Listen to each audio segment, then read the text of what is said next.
Hello everyone, welcome to another video. I am Randy, and this is a thread response. And it's a thread started by James Griffiths over in the UK. It's called Gimme 10 Dudes with an Axe. In other words, 10 musicians on a cover of an album with just them and their guitar, nobody else in the picture. And he did it not too long ago, but it's been a little while. But I just saw Brian at Embryonic Robot do a response, so I guess I'm not too late. Well, I hope not. But anyway, let's get started. First step is Parthenon Huxley, his album Sunny Nights. There he is with his guitar there. And this came out in 1988. It's power pop, guitar pop. Maybe a lot of people don't know him. He did write all the songs on here. Very good songwriter. But he has the dubious honor of replacing Jeff Lynne in ELO Part 2. But don't hold that against him. He's got some great tunes on here. Sunny Nights, Parthenon Huxley with his guitar. And he was on the Columbia label. Then I've got Robin Hitchcock and the Egyptians. There's Robin with his guitar right there and his album Element of Light. There he is with his guitar on the beach. But yeah, he's alt pop, psychedelic pop. He was formerly in the group the Soft Boys, but yeah, great songwriter, great pop music with a little psychedelic edge. Robin Hitchcock. And Relativity Records is the one who's on here. Next I have Roy Orbison and his album In Dreams with his guitar right there with that fantastic voice. This came out in 1963. In Dreams and Blue Bayou were the hits off here. But the album's called In Dreams, and he also has the song Dream, Beautiful Dreamer, and All I Have to Do Is Dream. That was a hit for the Everly Brothers. But yeah, In Dreams, Roy Orbison. Oh. And I haven't put a new sleeve on it, but he was on Monument at the time. And of course I had to include my favorite, one of my favorite artists, Van Morrison in St. Dominic's Preview. There he is with his guitar there on the steps and on the back.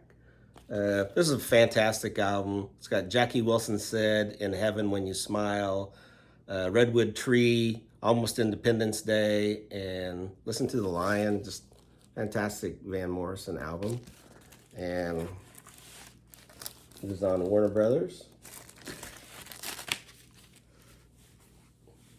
Next, great singer-songwriter, Tom Russell. It's called the Tom Russell Band here. It was the Road to Bayamon, which there's nothing sadder than a carnival on the road to Bayamon. And there he is at the carnival. But he was a unique singer-songwriter in that he was one of the best storytellers ever. And he was one of the most literary of songwriters because he would always infuse his songs with stories of Hollywood, stories of different films, historical events, other musicians. This one, he's got a song, William Faulkner in Hollywood. Doesn't have quite as many of those type of songs in here, but yeah.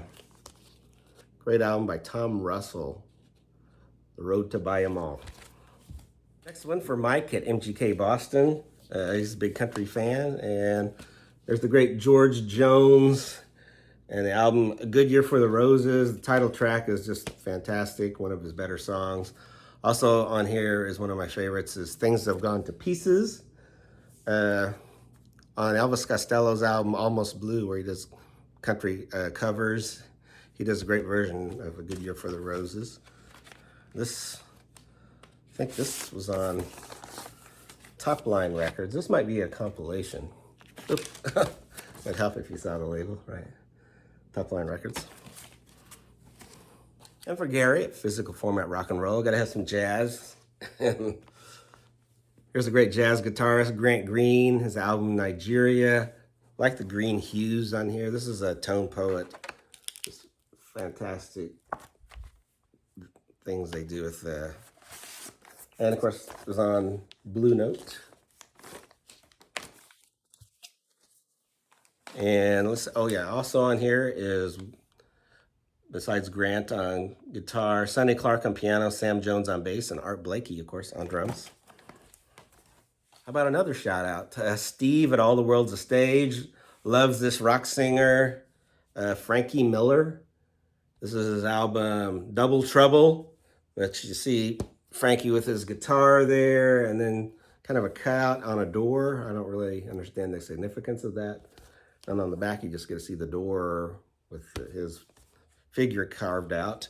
But anyway, if you like Rod Stewart, he's got a similar raspy voice to that. But yeah, really great singer, Frankie Miller. This album came out in, what is it, 1978. Now an Australian artist, Paul Kelly and the Messengers. Now, Midnight Oil, I guess, is probably my favorite Australian artist, but he's up there, maybe second. And now, this is the album Gossip, came out in 1987. Over in Australia, he was called Paul Kelly and the Colored Girls, named after the Lou Reed song Walk on the Wild Side. But they did not use that in the international releases. And he was on the A&M label, at least in the United States anyway. And for last, you're supposed to pick your favorite cover of Dude with an Axe, and that's going to be the great blues guitarist, Buddy Guy. There he is with the guitar and his overalls, but he almost looks dressed up even in the overalls. This is his album, came out in 2018, called The Blues is Alive and Well. And he also got two more great pictures of him with his guitar there and there. And what's amazing is that he is 88 and still touring. Yeah, the great Buddy Guy. And that's my response. And I hope everyone's doing well. I'd love to see some other ones too, even though it is kind of late and I am kind of late on responding to it. But hope everyone's doing well. Thank you for watching.